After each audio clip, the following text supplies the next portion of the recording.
Corona की दूसरी लहर हर दिन नए रिकॉर्ड बना रही है। जिस रफ्तार से कोरोना के मामले सामने आ रहे हैं, वो देश की टेंशन बढ़ाने वाले हैं।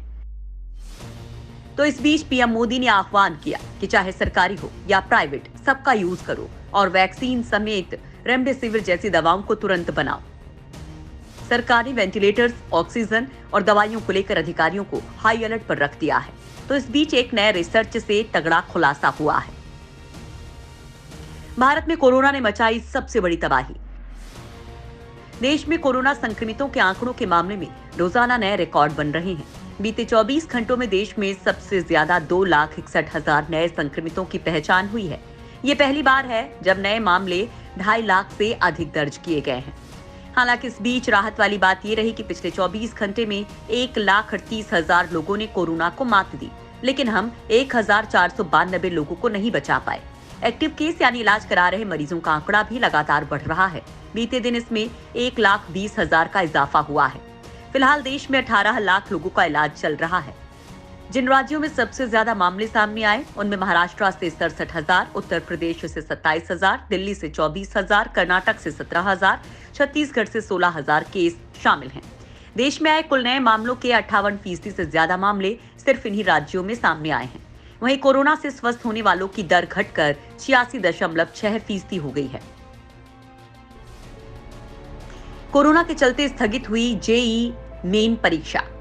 कोरोना के बढ़ते मामलों के बीच अप्रैल में होने वाली जेईई मेन परीक्षा को स्थगित कर दिया गया है। इस बात की जानकारी खुद केंद्रीय शिक्षा मंत्री रमेश पोखरियाल निशंक ने एक ट्वीट के जरिए दी है। उन्होंने ट्वीट में लिखा कि कोरोना की स्थिति को देखते हुए मैंने जेईई मेन 2021 परीक्षा को स्थगित करने का फैसला लिया है। छात्रों की सुरक्षा और उनका करियर हमारी पहली प्राथमिकता है। आपको बता दें कि जेईई मेन 2021 परीक्षा को 27, 28 और 30 अप्रैल को आयोजित किया जाना था। ये परीक्षा 2 पालियों में आयोजित होने वाली थी। जीनोम सीक्वेंसिंग से हुआ चौंकाने वाला खुलासा। भारत में कोरोना वायरस फिर एक बार कहर बरपा रहा है। जानकार बता रहे हैं कि नया वायरस बहुत ज्यादा संक्रामक है। इस बार स्थिति बिगाड़ने में बड़ा हाथ डबल म्यूटेशन कहे जा रहे वायरस का है। महाराष्ट्र में जीनोम सीक्वेंसिंग के लिए भेजे गए कोरोना पॉजिटिव के 50% सैंपल्स में एक नया और बेहद संक्रामक इंडियन वेरिएंट पाया गया है। इस वेरिएंट को B1617 कहा गया है। इनमें से अधिकांश सैंपल विदर्भ के हैं और मुंबई शहर से भेजे गए किसी भी सैंपल में अब तक B1617 वेरिएंट नहीं मिला। सैंपल्स की पूरी जीनोम सीक्वेंसिंग करने वाले 10 नेशनल लैबोरेटरीज के ग्रुप INSA-CoG के वैज्ञानिकों ने इसकी जानकारी दी है। केंद्रीय स्वास्थ्य मंत्रालय ने अभी तक पूरे जीनोम सीक्वेंसिंग प्रोजेक्ट के बारे में ज्यादा डिटेल्स नहीं दी हैं, लेकिन मंत्रालय ने कहा इनमें से 1,189 सैंपल्स SARS-CoV-2 वेरिएंट के पाए गए, जो भारत में चिंता का विषय है। इनमें यूके वेरिएंट के 1,109, दक्षिण अफ्रीकी वेरिएंट के 79 सैंपल और ब्राजील का 1 सैंपल शामिल है। रिपोर्ट में कहा गया है कि इंडियन वेरिएंट के कारण ही देश में कोरोना के मामले बढ़ रहे हैं।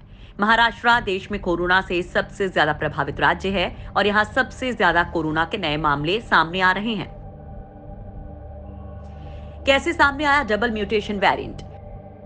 कहा जा रहा है ये नया वेरिएंट शुरुआत में भारत में 2 म्यूटेशन E484Q और L452R के साथ सामने आया था।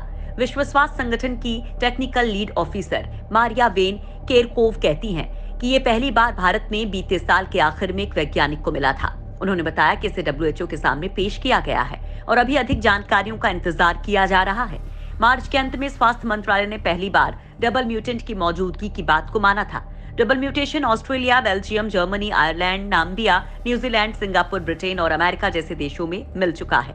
16 अप्रैल तक B1617 लाइनेज में 408 सीक्वेंस का पता लगा लिया गया था। इनमें से 265 भारत में पाए गए थे। ब्रिटिश सरकार ने कहा था कि इंग्लैंड और स्कॉटलैंड में इसके 77 मामले दर्ज किए गए थे। जीनोम सीक्वेंसिंग के नतीजे दिखाते हैं कि वेरिएंट गुनाहगार हो सकता है, जबकि भारत सरकार ने इस बात की पुष्टि नहीं की है। कोरोना को लेकर सख्त हुई राज्य सरकारें। कोरोना के बढ़ते कहर को देखते हुए राजस्थान सरकार ने बड़ा फैसला लिया है। सरकार ने निजी लैब में RT-PCR टेस्ट की रेट 350 रुपए कर दी है। यानी अब निजी लैब में RT-PCR टेस्ट महज 350 रुपए में ही किए जाएंगे। पहले ये जांच 500 रुपए में होती थी। सरकार ने कहा कि इस आदेश की अवहेलना करने पर नियम विरुद्ध कार्रवाई की जाएगी। वहीं दिल्ली में defence research and development organisation ने 500 बेड्स का कोविड अस्पताल तैयार किया है। यहाँ बड़ी संख्या में ऑक्सीजन और वेंटिलेटर बेड्स उपलब्ध हैं। यहाँ लोगों का इलाज मुफ्त में किया जाएगा। न्यूरो और कार्डिक का केस आने पर मरीजों को एम्स रेफर किया जाएगा। दिल्ली के मुख्यमंत्री अरविंद केजरीवाल ने कहा कि दिल्ली में ऑक्सीजन और रेमडेसिविर की कमी हो गई है।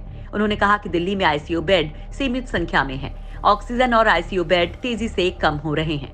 देश के कई शहरों में लॉकडाउन की वजह से पलायन जैसी स्थिति बन गई है। ऐसे में ट्रेन में भीड़ बढ़ी है। इसे देखते हुए रेलवे ने खास गाइडलाइंस जारी की हैं। इसके तहत रेलवे स्टेशन या ट्रेन के अंदर मास्क न पहनने पर 500 रुपए जुर्माना लगाया जाएगा। परिसर में यहाँ वहाँ थूकने और गंदगी फैलाने पर भी जुर्माना लगेगा।